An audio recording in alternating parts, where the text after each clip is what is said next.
Sorry. Question is the bill now read a second time and I call the member for Indi. Thank you, Mr Deputy Speaker.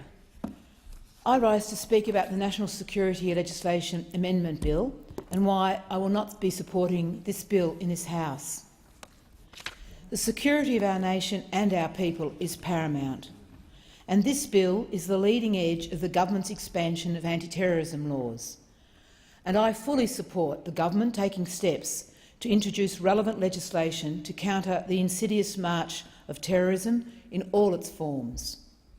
And our current suite of laws is not providing the necessary powers to our law enforcement and intelligence agents. And technology has advanced in leaps and bounds. And once again our laws need to be amended to ensure that Australia can effectively monitor and police in this ever-changing technological world. The government, with bipartisan support from the opposition, say this legislation is what is needed. I say it may be the legislation that is needed, but my biggest concern is that the people of Australia have not been effectively consulted nor included in the development of this bill. I support the concerns stated by the Law Council of Australia that the tight timeframes for the present inquiry limits the capacity of the Law Council and other organisations to provide detailed analysis in relationship to these proposals.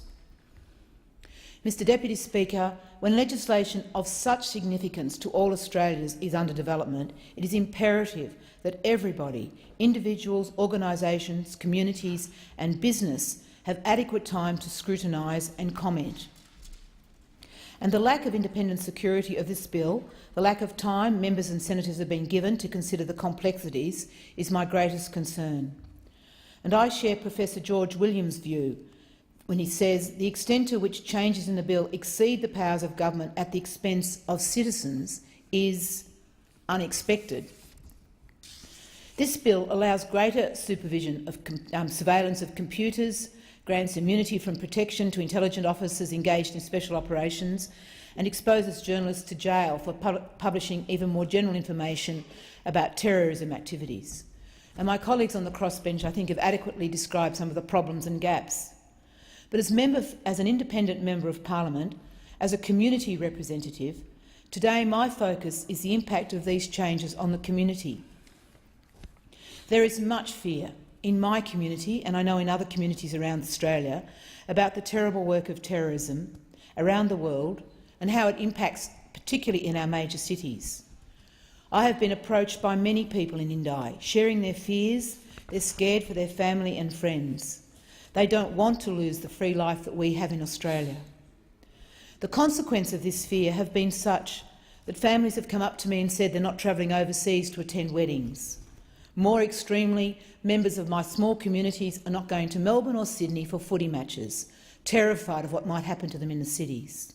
And they don't understand it.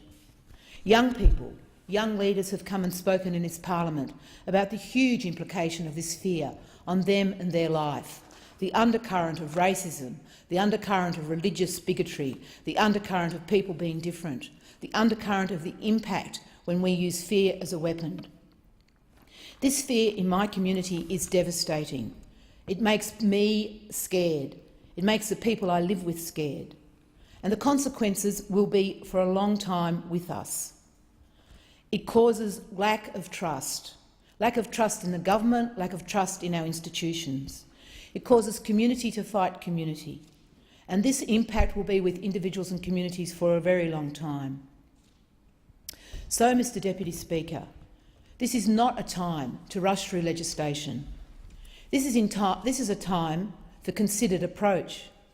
This is a time when we should be our best selves, as the Prime Minister reminds us, not only in Parliament as politicians to be our best selves, but to call on our communities to be the best selves, to be our most inclusive selves, to be our wisest selves.